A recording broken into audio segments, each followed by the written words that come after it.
Hello and welcome to another episode of the Expert CPG Commerce Podcast. My name is Ryan Flynn, the founder and CEO of Expert CPG Commerce, where we help brands reach more customers on Amazon and beyond. And today I'm super excited to welcome Anthony Standifer from mSeed Group, and they are a contract manufacturer in the beauty industry. And he's going to talk to us all about contract manufacturing, the beauty industry, some fascinating kind of nuggets I pull out of here as well. So it's a great conversation, and so looking forward to having you here and watch that here in just a moment. But if you're a brand and you're a growing brand and you're kind of resource constrained, as we've seen growing brands, it just kind of happens, right? And you're on Amazon, but you're just like, oh my gosh, Amazon is this kind of nightmare. It's sitting off to the side. It's kind of working. It's kind of not. We see that with a lot of brands, right? That's who we help a lot of. And if you're one of those brands, we'd love to not just tell you what we can do, but actually show you. So we actually offer an audit for brands where we can show you in depth the things you missed opportunities and the things you could be optimizing for on Amazon. So if you're interested in that, we have a limited number of spots available for that offer. Just go to expertcpg.com/audit and put in your information there. We'll take a look, see if you qualify. Again, expertcpg.com/audit. And we'd love to help you and see and show you what your potential is on Amazon. So without further ado, let's jump into the episode with Anthony Standifer from mSeed Group. Hello and welcome to another episode of the Expert CPG Commerce Podcast. I'm super excited today to welcome Anthony Standifer from mSeed Group, who's going to be talking to us all about the beauty industry, mainly also beauty manufacturing. So Anthony, welcome to the show. Super excited to have you. Hey, Ryan, thank you. I've been looking forward to this conversation. So thanks again for having me. Yeah, likewise. Anthony and I go back a number of years, both being part of Entrepreneurs Organization, or EO, in Chicago. And Anthony is, get this out of the way up front, but he's going to be incoming president of the upcoming fiscal year for EO Chicago. So congrats on that as well. Thank you. I'm excited. It's going to be an awesome year. Yeah. It's going to be awesome. Awesome. Let's talk a little bit about you and obviously yourself, but also what does mSeed Group do? Sure. So I am a lifelong, at this point, professional beauty industry person. And I've had several iterations inside of my life, but for the last 9, almost 10 years, I am co-founder and chief marketing officer of mSeed Group. We are contract manufacturers in the beauty and personal care space. That just means that I formulate in my lab and produce in my manufacturing facility a bunch of products for a bunch of different people. I don't own any of those products, but I am a service provider and I operate as a contract manufacturer. And so within that, we do product development, scaled manufacturing, as well as marketing and brand support for people that are generally starting or trying to grow inside of the beauty space. Awesome. And let's say a potential companies or individuals looking at your service, like when would they come to you? Like when do you typically see, I guess, maybe what type of people or what type of companies, and when would they originally approach mSeed Group? Yeah, so it's a great question. So typically the contract manufacturing is not anything that's super unique in and of itself, particularly in beauty and personal care. There's a lot of companies that do this kind of work. We found when we started 9 years ago that there were not a lot of places that could do small scale manufacturing. And so our niche is that we work with companies that are often being rejected by other contract manufacturers. I will literally manufacture 500 units of something for someone. And in addition, I'll do custom product development against those 500 units. And so for me, we recognized that there was an opportunity of people who wanted to enter into the beauty space, but found that the typical minimum order quantities, or MOQs, were prohibitive and were a significant barrier for most people even starting their journey.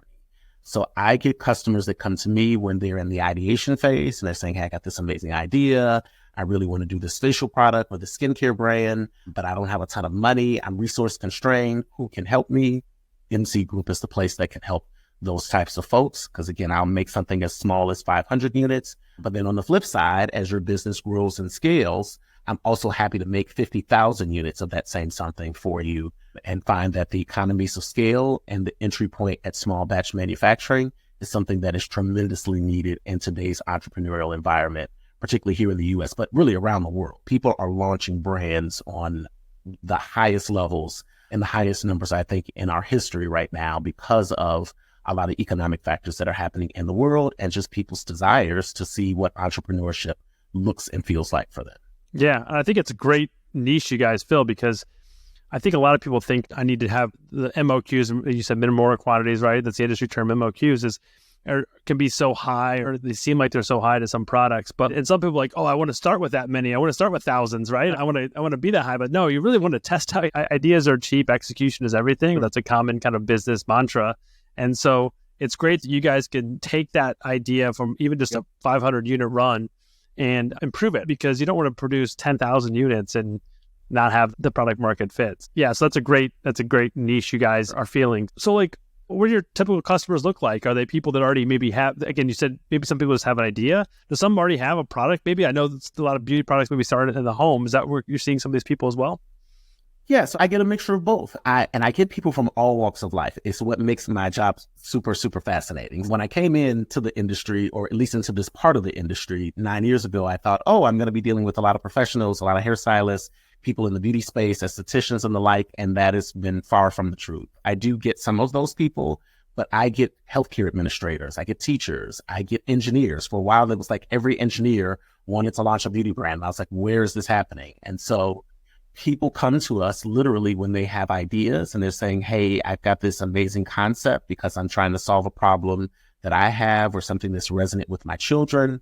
And so we're able to formulate from scratch and then start people from ground zero and then help them get to the starting line.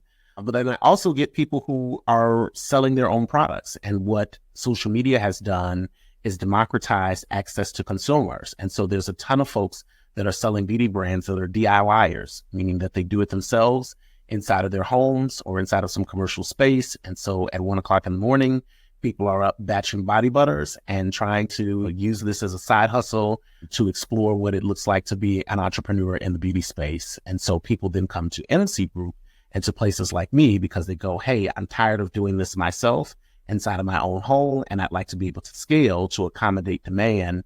And so I'll then take existing formulas or recipes, as we call them, when they're being done in the home, and then translate them into stable, qualified formulas inside of our facility, and then allow the owner to focus on sales and marketing without the hassle of then having to think about product development, manufacturing, and all the other elements that come along with production. Yeah, that's awesome. And I'm curious, is it hard to, someone develops a product in their home, right? I've heard of that. I've talked to some of those folks over the years as well. I'm making stuff in my bathtub, my kitchen sink at home, and I want to get it on Amazon or whatever. But is it hard to take a product that someone's developed in their home and then you guys have a lab and you guys are formulating it the correct way? Is it sometimes hard to do that, or is it a pretty standard process? Does it depend on the type of product? It depends on the type of product. Google University has given access and made many a cosmetic chemist. And so certain formulations are relatively simple to do at home. And so people are often Googling and using YouTube and using resources on social media and the internet to devise the formulas that they then go out and start. Some of those are easy to do, like oil blends are usually the easiest thing to do. It's usually like multi-phase products when you start talking like conditioners or shampoos that then become a bit more cumbersome. And so people that are doing those in their home are doing okay. But what ends up happening in most instances is we find as we take ownership of those formulas and try to find ways to produce them in our facility, we typically deal with stability related issues. So people find, yeah, I've got it, but it tends to go bad after 3 months, or if it gets too hot, then these things are happening.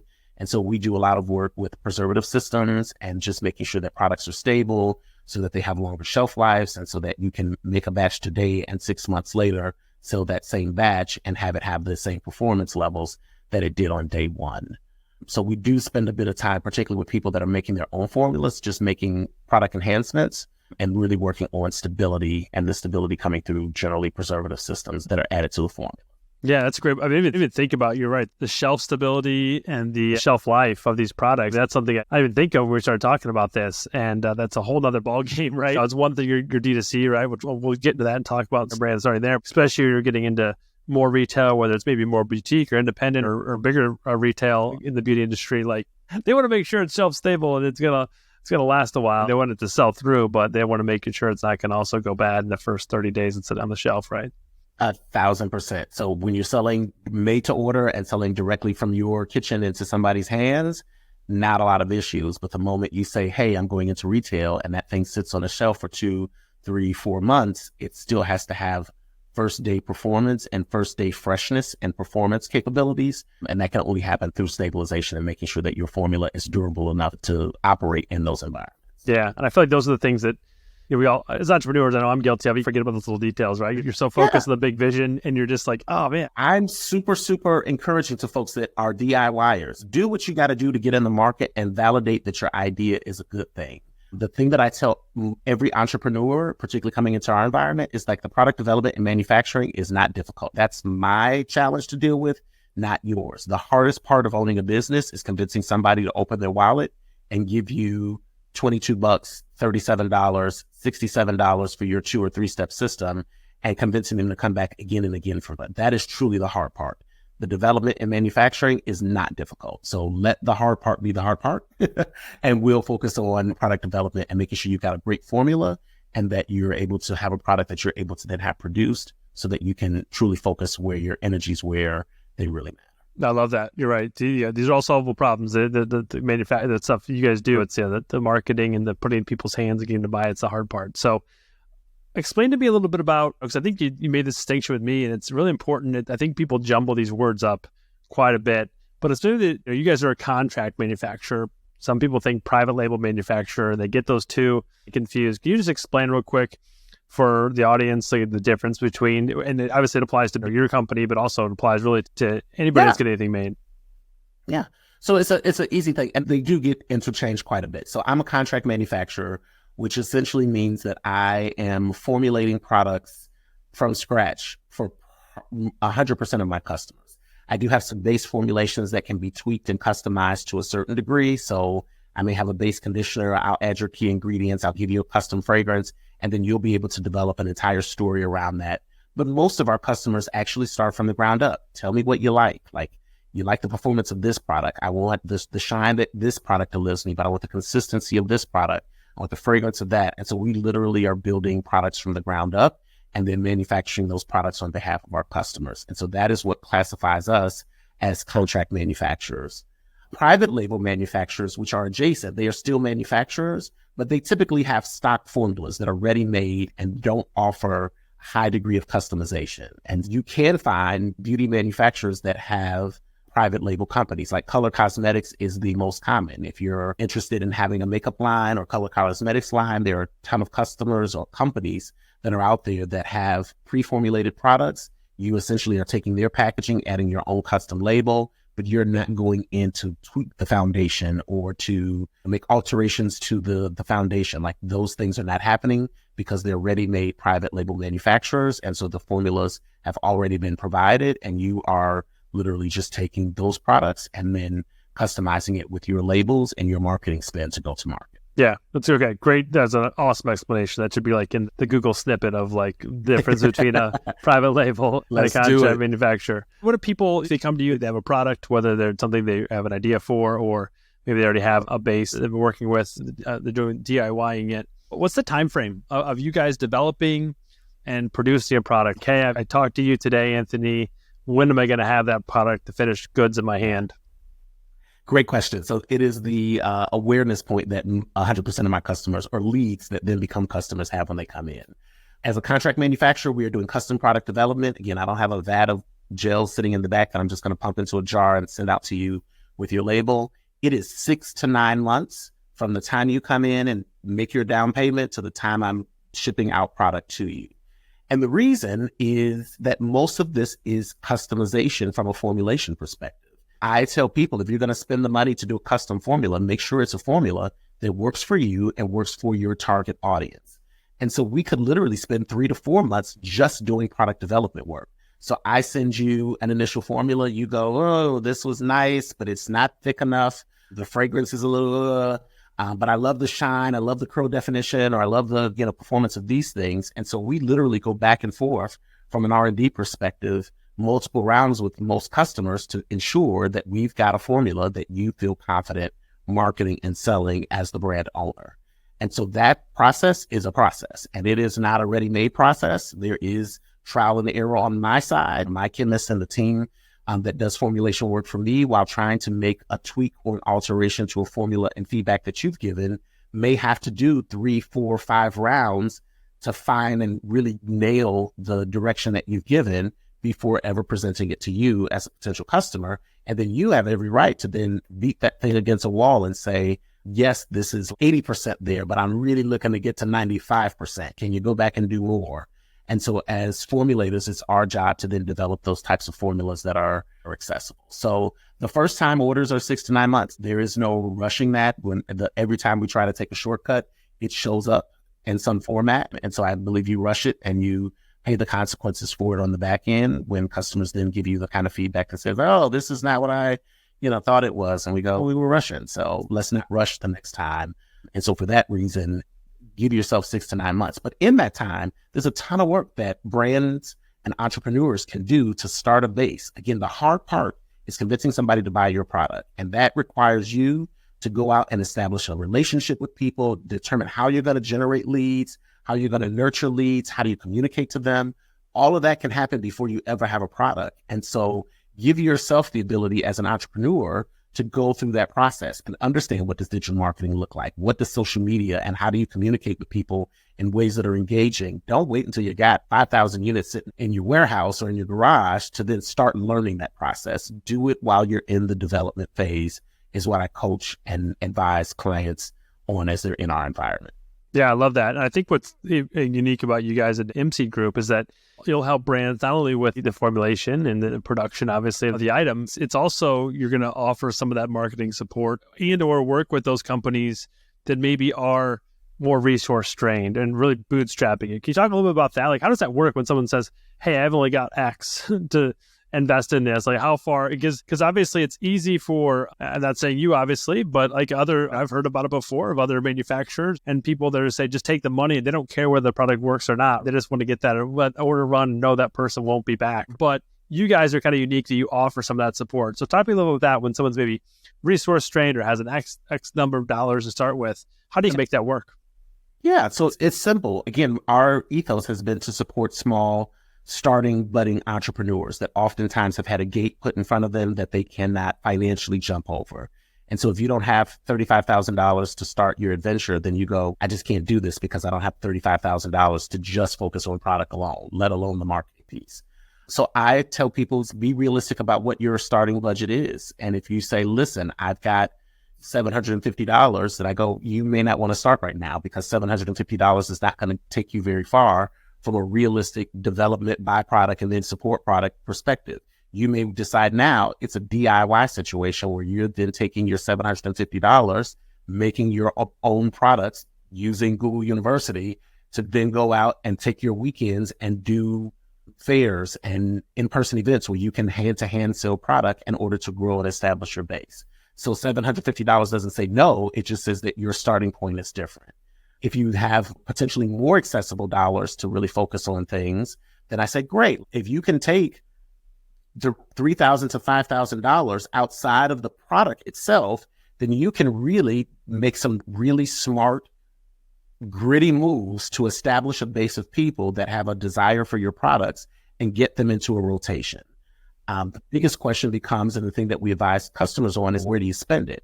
My philosophy, after having worked with about 250 or so brands over the last 9 years, is start in a place that's going to be the lowest cost for the highest return. And typically for me, I see that in the form of email marketing. Rather than spending money on digital marketing or social media or PR, build leads wherever you build leads at, and then get those people into an email funnel, and then really focus on how do you communicate with people via email, which is a low-cost marketing tool to then move them through a funnel that then allows them to make a purchase. If you can master that on a budget, you have now unlocked the keys to the kingdom, because now you can say, with $1,000, I can go in and talk to 300 people, and of those 300 people, I can now convert 75 of them into buying customers for first-time purchase. Great. Now we've got a formula and we have a methodology by which you can engage people. So the next time you make money and you make more money from those 75 people buying product from you, maybe now it's time that you can add in some digital marketing and put some advertising in front of people, because you've talked to people enough that know the lingo and the language that is going to most likely lead them to say, yes, let me try this. Great. Now let's use that and learn that, and now add on digital marketing as a layer, and then still layer in email marketing after that. And so it is a slow, methodical approach when you don't have a $100,000 budget. I've worked in big companies. I've been given $600,000 budgets to launch a brand. And so I know what that looks like, bells, whistles, and all of the equipment that come along with it. But when you're going like literally, I am tapping into my 401k here, and I need to, borrow from the kids' college fund to support this idea, then you want to make sure that those dollars are going to be used in the most efficient way. And that means going slow and methodically in order to build a base and a foundation. That was a long-winded answer, but you can tell it's something that I talk to people about on a regular basis, but it's super, super important, at least for me. Yeah, no, you can tell you're passionate about it, right? You're definitely right. Like you've got to, a lot of people, and I've seen this over the years as well, like they come up with a product and they think it's great. Maybe it is great in their eyes and everything like that, but it's got to have a product market fit, and you've got to be able to get it in front of the right customers. And so can you talk a little bit more about that? Because you and I had a conversation about this before, of really narrowly defining that target market, like who that is, and how do people do that in your estimation? So most times people come to me, they have such a broad idea and it's a broad target audience. And I say, hey, who are you ideally selling this customer to? And I get answers like, I'm really looking to get to women between 25 and 49, or 25 and 65 that have dry skin issues and are trying to find accessible solutions. And I go, wow, that is Estee Lauder type mature marketing. And so if you've got $250,000, we can effectively talk to women between that demographic. If you don't have that kind of money, you've got to get like super narrow and super focused. And so you cannot talk to women 25 to 65. Instead, let's talk to women that are perimenopausal. And I say this only because I've been receiving this recent communication for women that are entering that phase of life, and just understanding the nuances that are happening with women before they enter full menopause. They have evolving hormones and drastically different needs than what they did prior to this stage of life. And so if we could talk to women that are in that age group, which is typically going to then be women that are in their 40s, late 30s to 40s, and talk about the things that are happening, that as their hormones are changing, how that might impact their skincare or their hair care regimen or other parts of their feminine care routine. Now we've got a really specific focus, because I'm not just talking to women 25 to 49. I'm saying, hey, let me give you a clue, ladies. There's this time of life that your grandma may or may not have mentioned to you, but it is coming for you. And if you're in the middle of that, here are the things that you need to be concerned about. It's not just hot flashes, but you need to be concerned about pH balance, or you need to be concerned about skin hydration. You need to be concerned about whatever these things are that you as a brand owner have identified. And you can now take a broad conversation and make it so specific that people get the impression, oh my God, this person made this product just for me. And it has hit me at the right time of life. And so if I'm a 32-year-old woman who isn't dealing with perimenopausal issues, then I'm not leaning into this conversation. But if I'm in that sweet spot, and there's enough people that are in that sweet spot for you to make $250,000 or $500,000 in sales, you have established yourself and established a base and an initial reputation for your brand and your products that gives you the ability to stand out. And you can then take a little bit of money, target it to a very specific demographic, and make that money work for you in a way that is going to be impossible to do when you have these 20 and 30 year age gaps, and you're talking to every race and every gender and every skin type and every hair type. Like that, you're just throwing pebbles into the ocean expecting to get a tidal wave, and it just doesn't happen that way. Yeah. The riches and the niches is a cliche thing thrown all out, but it's true. I mean, you got to narrow down and find those people. And typically what I've seen work with brands is once you find that target market, you can charge more. When you go super wide, you've got to have, typically you're competing maybe on price. And when you get super niche oriented and you find that right target market, you can pay a premium for your product, even if you don't really have a premium product yet. Because it feels like you're speaking directly to a specific person. And the pushback or anxiety that I get against that is that, oh my God, if I'm talking to just that person, then there's 7 other people that I'm not talking to. And I go, exactly. Because you're not talking to you're not talking to 8 people. You're talking to these 3 people here. And you're telling these 3 people that I understand you so well that I've developed a product that was curated with you in mind and the issues. And here's the connections that you 3 people have together that I have directly, or that other people like you have directly.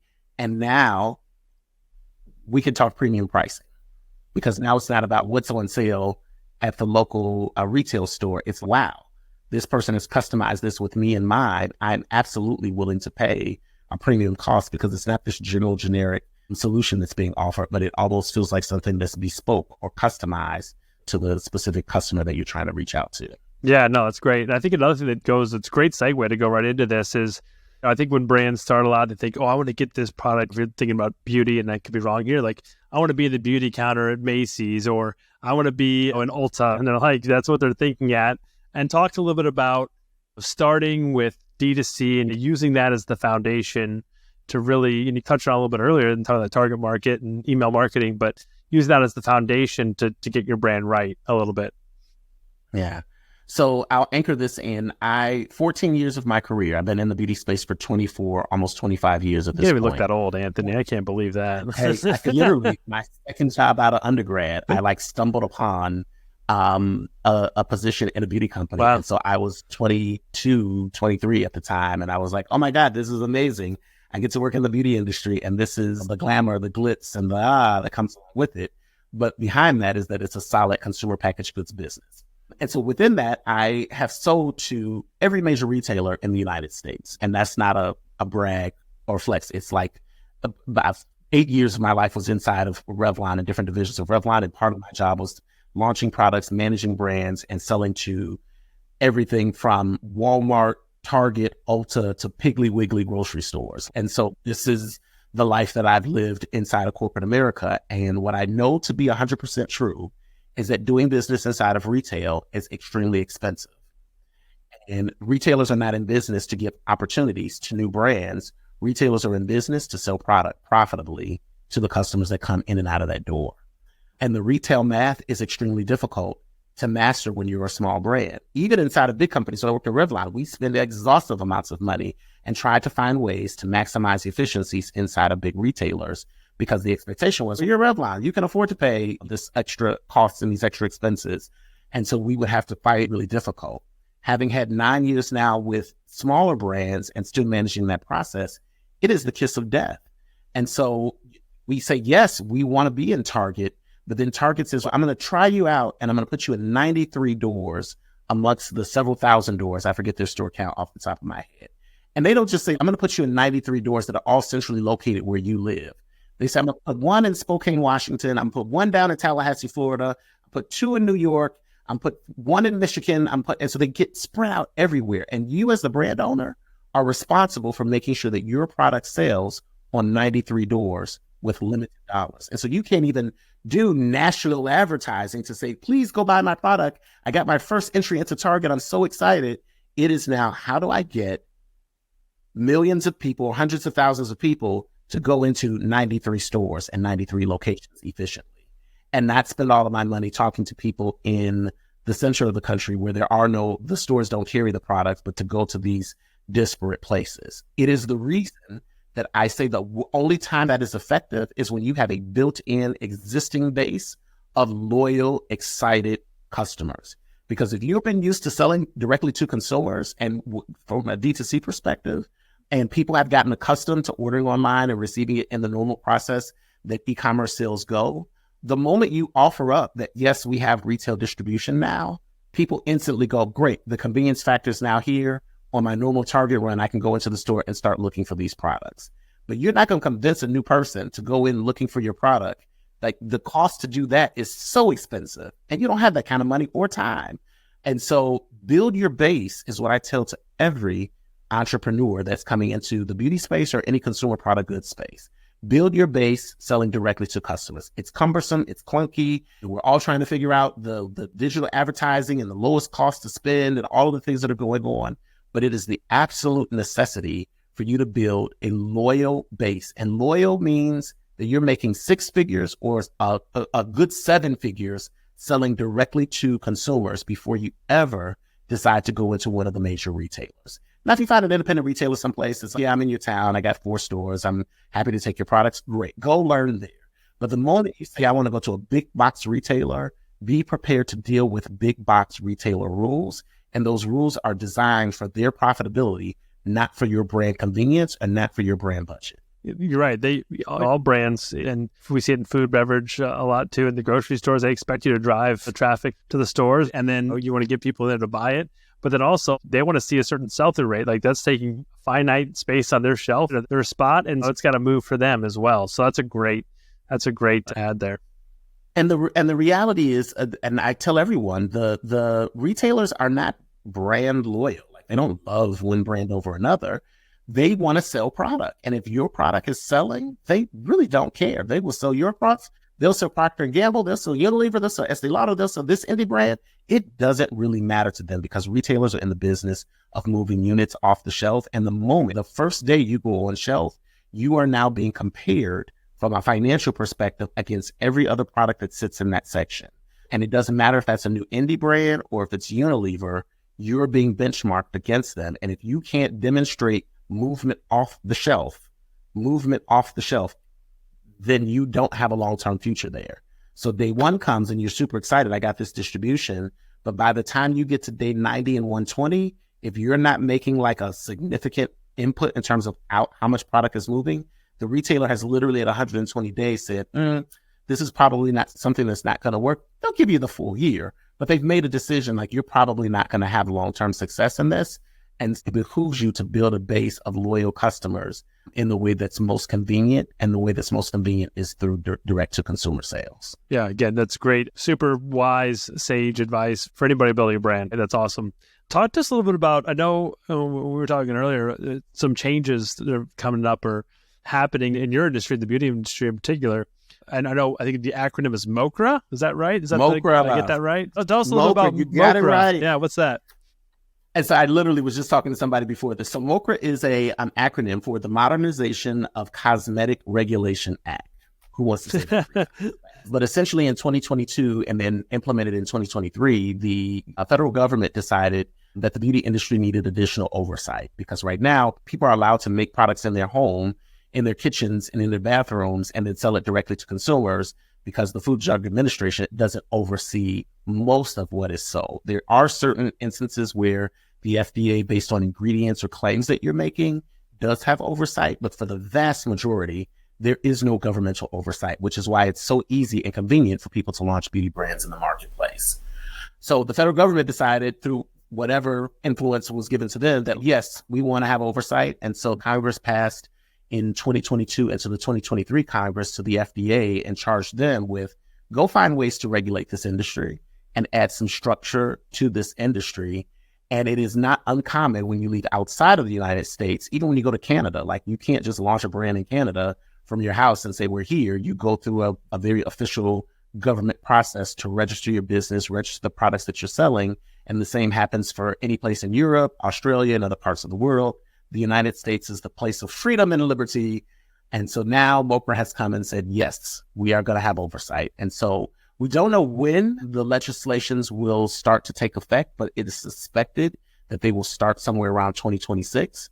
And at that point, small businesses and businesses of a certain scale will then have to go through this formal process of registering their business, registering their formulas. As a manufacturer, I will then have to make sure that I am compliant with the regulations that are then being provided by the federal government. Essentially, the government will then collect funds against that because why not make some money on entrepreneurs while you're regulating what they do?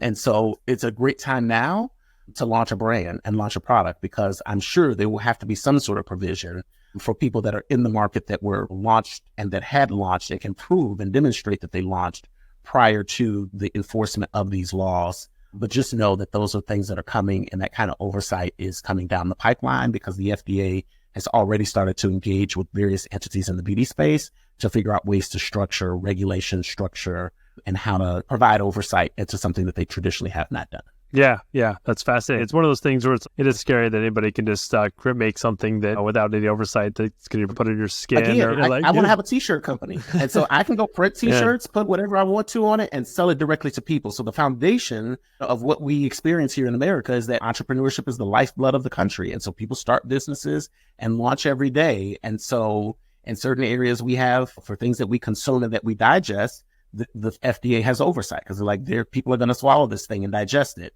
Things that go on here and on our hair, so people are like, go do it. Yeah. And now they're like, no. Now I want to know what you're putting on your skin and what you're selling to people to put on their hair. So it's an interesting line and an interesting development. Everything in the world changes. Again, 24 years in the industry, I'm not completely surprised that this thing is coming down the pipeline because, again, we're an industry and certain categories that are just out here defining what they want to be for themselves. Clean beauty is my great example of that. Again, this is the oversight that I expected to come at some point, but it's now imminent on us. Yeah, and going back to clean beauty, talk to us about that, because I know you said that's kind of like this industry term. It's one of these things in a certain segment that just gets overused or gets very vague. So talk to us about the whole clean beauty thing. Yeah. I roll the eye. As a formulator and as a manufacturer, people come in and they say, I want a clean beauty formula for me. And I go, okay, what does that mean? I just don't want anything toxic or harmful in it. Okay, well, what does that mean? And how do we define toxic or harmful? No, in the industry, from the beauty perspective, there is no uniform communication that establishes what clean beauty means. If I buy products at Target under the clean beauty section, their parameters and specifications are different than if I go to Sephora and say, hey, I want products that are labeled as clean beauty, which is different than what you buy at Whole Foods, which is then very different than if you buy something that has Credo Beauty, which has a higher level and a higher standard, is very different there. But all of these things are using the same vernacular to say that we are part of clean beauty. And so there has even been like recent lawsuits that have been pushed out from consumers against retailers for this very reason, to say, hey, you communicated clean beauty, but it didn't meet this, it didn't meet that. And so again, because this is a consumer-driven conversation, the consumer-driven conversation says this is what we want. But from a regulatory perspective, there's no oversight to clearly define this is the sandbox for which defines that. And clean beauty right now is the preteen child that is trying to determine who it wants to be when it grows up.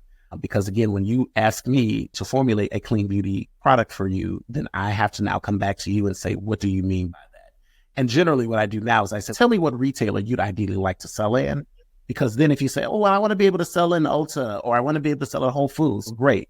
Each retailer has defined what they classify as clean and has given the parameters. They don't match from retailer to retailer, but I at least know if you're trying to get into Whole Foods, okay, great. I can formulate so that you meet those standards so that as you try to sell and pitch and register your products in that retailer, you very clearly meet the regulations that they've specified as an independent retailer.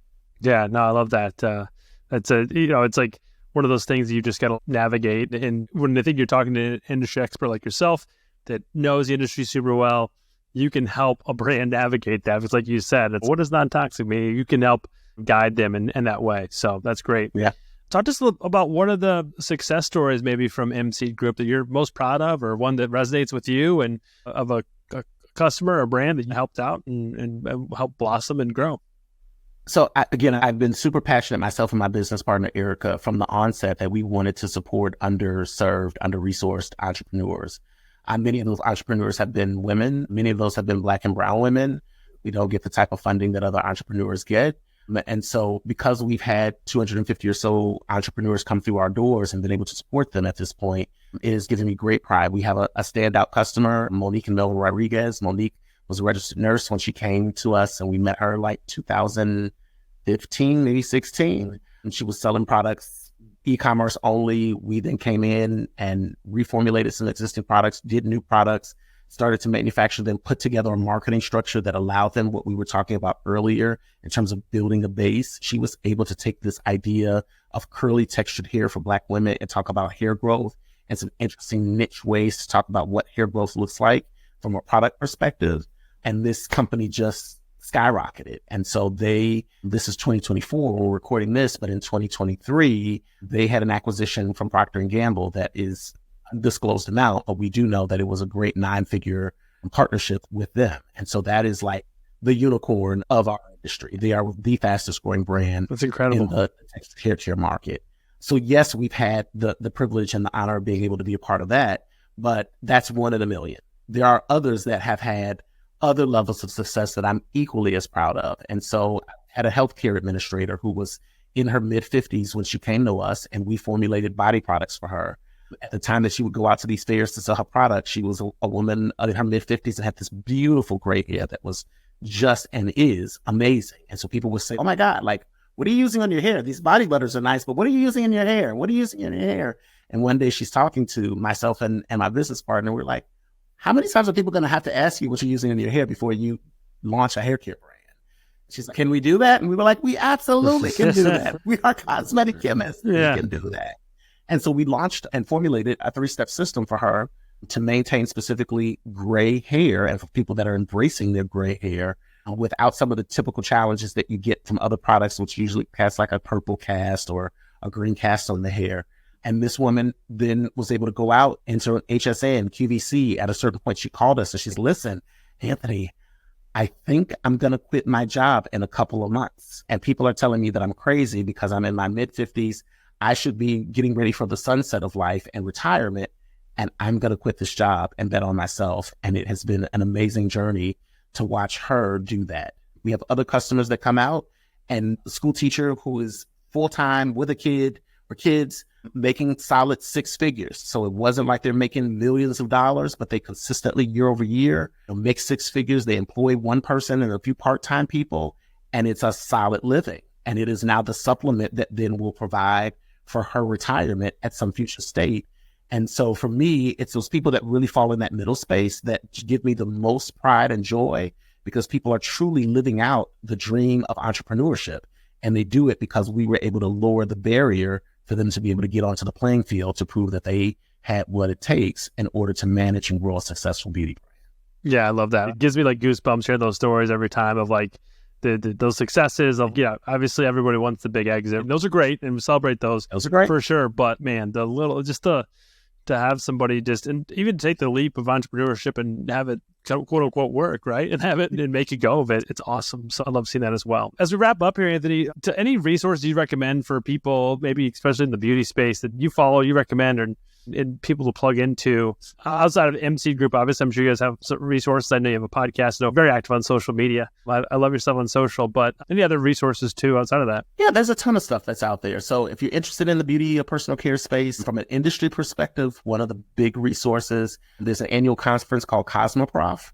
It happens twice a year, July and January, I believe. July is, I think, their bigger show, and it's the largest B2B resource for people that are involved across all levels of the supply chain. It's a great place to learn and indoctrinate yourself if you're thinking about launching a beauty brand. They offer classes and education at this 3-day or 4-day conference that happens annually inside of Las Vegas. Online resources, beautyindependent.com has amazing. They provide a ton, and they're focused really specific since 2019 on the small indie brands and providing valuable resources and education to folks there. Beautymatter.com. ProjectBeautyExpo.com is specifically targeted towards Black and brown female founders. They do a show and provide a bunch of resources as well. So the things are out there. I just encourage people to do your research and do your due diligence. And then after you've done some due diligence, get in motion, because you can only analyze up to a certain level. I can only coach you so long in terms of what it's going to be like. But until you get on the battlefield and are working to convert a sale from somebody that doesn't know you, and you're trying to get their interest and their money, like that is a skill set that has to be practiced in order to get, I believe, the maximum amount of learning. But these online resources do exist. Of course, mSeed Group is out here. I provide a ton of free content through social media and other places. So the stuff is there. Go consume it and then get in motion. Right. So yeah, find mseedgroup.com, right? And then is it just Anthony Standifer on social where people can find it? So if you're looking for me, mseedgroup.com. I am the Anthony Standifer on Instagram, Facebook, TikTok, and all the other places of social media. And then I have a podcast called Driving the Business, Beauty Brands and Entrepreneurship with Anthony Standifer, that also offers resources. So the stuff is there. If you Google Anthony Standifer, all of the things will come. Find me on social media, whatever that is. But again, the main thing is the resources are there. Please take advantage of what's out there. It is not impossible. It doesn't matter what stage of life or what level of chaos is existing in your life at this moment. If you have a commitment to make your things succeed, there's absolutely avenues and venues to make sure that your success eventually happens. Awesome. Great way to wrap it up there, Anthony, with some positive encouragement for all entrepreneurs. So thank you so much for giving us that. And man, a wealth of information. I learned stuff today too. And it's always great to hear things I probably did know or thought I know reinforced from somebody else in the industry. So Anthony, thank you so much for joining us today. I appreciate it. Thank you. I appreciate the time, Ryan. Yeah, take care. Wow, what a great conversation with Anthony Standifer from mSeed Group. Thanks so much to Anthony for being on the show. providing all that wisdom and knowledge. Again, things that I picked up and things that kind of just reinforced in my head as I was saying there towards the end of just, things you hear about. But, some of this stuff is very industry agnostic. Doesn't matter if you're in beauty, if you're in food and beverage space, that kind of thing. Some of these things are true throughout industry. So some great insights there. So thanks again to Anthony for joining us. And hopefully you're finding value from this podcast. If you are, the only thing we ask of you is please, whatever you're listening or watching this on, please like, subscribe, leave a review. You probably know that's how these things grow. And that's how other people find us. We're also going to find value from that. So if you could please do that, I would greatly appreciate it. And we'll see you next time on the next Expert CPG Commerce podcast show.